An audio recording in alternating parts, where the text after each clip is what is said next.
Hello and welcome to the Unbank channel, where we don't only want to help you buy and sell Bitcoin, we want to teach you everything there is to know about Bitcoin, blockchain, and the future of money. Today, we're going to be talking about the Bitcoin halving. You've probably heard people talk about the Bitcoin halving, but what exactly does that mean? And why do people say it's one of the most important events in all of cryptocurrency? Let's break it down in simple terms. What is Bitcoin halving? Bitcoin halving is an event that usually happens every 4 years. It's built right into the Bitcoin's code, and it cuts the amount of new Bitcoin created in half. When miners verify transactions on the Bitcoin network, they're rewarded with new Bitcoin. This is how new Bitcoin enters circulation, but every 210,000 blocks, about once every 4 years, that reward gets cut in half. That's the halving.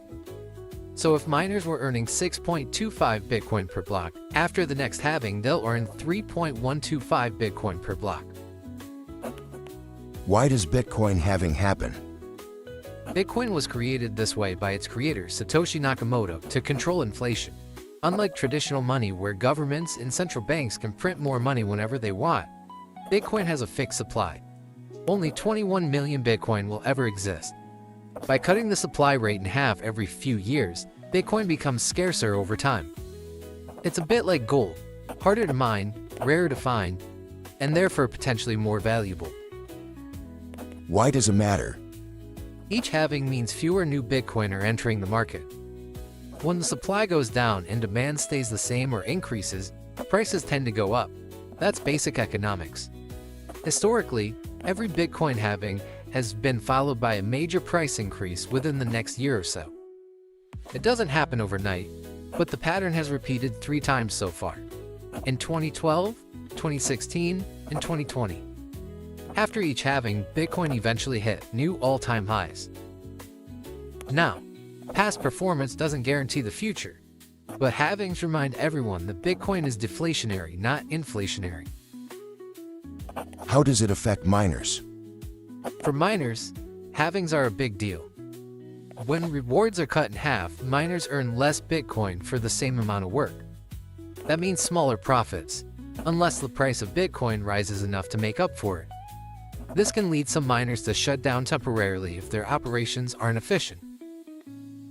But as the network adjusts, the strongest miners stay online and Bitcoin continues running smoothly, just as it always has. What does that mean for you? For everyday users and investors, halving is a reminder of Bitcoin's design. It's predictable, transparent, and not controlled by any government or company. Halving events often create excitement and attention in the crypto world. There are moments when people take a fresh look at Bitcoin, both as a technology and an asset. And because Bitcoin gets scarcer with each halving, many see it as a store of value, something that can hold or even grow its worth over time. When is the next halving? The last halving happened in April 2024, and the next one is expected around 2028. That's when the mining reward will drop again from 3.125 Bitcoin to 1.5625 Bitcoin per block. Each halving brings Bitcoin closer to its total supply cap, 21 million coins, which we expect to reach around the year 2140. Final thoughts. Bitcoin halving is one of the most fascinating parts of its design. It ensures that new Bitcoin becomes rarer and rarer, making the cryptocurrency more predictable and possibly more valuable in the long run. Whether you're a miner, investor, or just curious about how Bitcoin works, the halving reminds us of one thing: Bitcoin was built to last. If you like this video and want to see more, don't forget to subscribe. Also leave a like and leave a suggestion in the comment about what you want to learn about next. And if you're ready to explore Bitcoin for yourself, whether buying, selling, or learning more, you can do it easily and securely with Unbank. Visit unbank.com or download the Unbank app today to get started.